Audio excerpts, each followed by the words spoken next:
અમરેલી જિલ્લાના ધારીના નાયબ વન સંરક્ષક રાજદીપસિંહ ઝાલા દ્વારા શિકાર પ્રવૃત્તિઓને ડામવા માટે સૂચના આપી હતી અને જે સૂચના અંતર્ગત મદદનીશ વન સંરક્ષક ચૌધરીના માર્ગદર્શન હેઠળ આરએફઓ જ્યોતિબેન વાંઝાની સીધી દેખરેખ હેઠળ સરસીયા રેન્જના છતડિયા બીટમાં આરોપી સંતોષભાઈ જયંતિભાઈ સોલંકી રહેવાસી લાખા પાદરવાળાએ સસલાને મારવા માટેની જાળ ગોઠવી હતી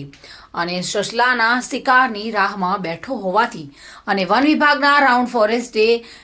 બી રાઠોડ તેમજ તેમના સહયોગી NR Parmar forest guard છતડિયા bit તેમજ ફોરેસ્ટ ગાર્ડ બીએલ વણકર દ્વારા સસલાના શિકારની પ્રવૃત્તિને અંજામ આપે તે પહેલા જ તેને સસલા મારવાની જાળ સહિત રંગે હાથ ઝડપી પાડ્યો છે। આ બાબતે આરએફઓ જ્યોતિબેન દ્વારા જણાવ્યું કે આ શિકારી પ્રવૃત્તિ કરતા ઈસમ પર કાયદેસરની કાર્યવાહી કરવામાં આવશે। સંજય વાળા સાથે bureau report, today Gujarati news.